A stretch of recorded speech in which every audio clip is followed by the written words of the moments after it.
عضو هیئت مدیره اتحادیه آزاد کارگران ایران همراه ما هستند. وقتتون بخیر آقای کیخسروی. درباره برخوردی که این شرکت نفت و گاز با کارگران معترض کرده چه اطلاعات بیشتری دارید؟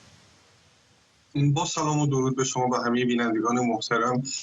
واقعیتش این که اون میزان از اطلاعات و اخباری که توسط خبرگزاری‌های محلی منتشر شده اینه که جدای از اخراج این 38 کارگر طرح دعوی قضایی توسط کارفرما برای این کارگران ثبت شده و اظهارنامه‌های قضایی با اسامی جمعی این کارگران براشون ارسال شده.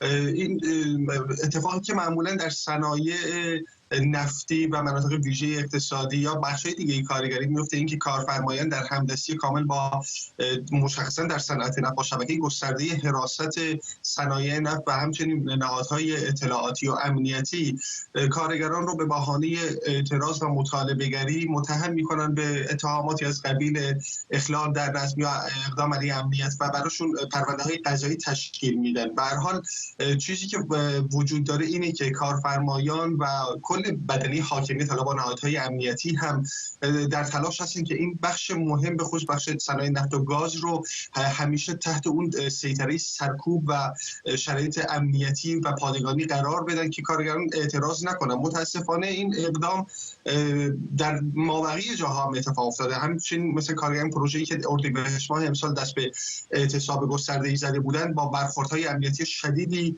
مواجه شدن و تعداد چند صد نفر از این کارگران بازداشت و زندانی شدن و براشون پرونده‌های قضایی تشکیل شده که هنوز هم این پرونده‌ها در جریانه. مدیران شرکت به راحتی 38 کارگر و اخراج و نیروهای خودشون رو جایگزین کردن. چه سازوکارهایی برای مقابله با چنین اقداماتی در اختیار جامعه کارگریه؟ ببین، در قانون کار ایران و سایر قوانینی که به هر حال بر روابط کار در ایران حاکمه هیچ مفاد حمایتی واقعا برای کارگران وجود نداره. یعنی اگر اینکه در ابتدا همین قانون که به زعم قانون ضد کارگری هست یک بندها و مفادی برای حمایت از کارگران داشت، در طول 30 سال گذشته با الحاق لوایح، آیین‌نامه‌ها و به هر حال قوانین اصلاحیه‌های این بخشای حمایتی از کارگران ستانده شده و به هر حال هیچ امکانی وجود نداره اینکه کارگران بتونن با به هر حال دست بردن به مفاد قانونی بتونن از خودشون دفاع بکنن. به خصوص اینکه ما الان شاهد هستیم بیش از 96.7% از کارگران در کل کشور با قراردادهای موقت در استخدام هستند و هر زمانی که کارفرما اراده بکنه به راحتی بهانه‌هایی رو میتراشه و این کارگران از کار اخراج میکنه.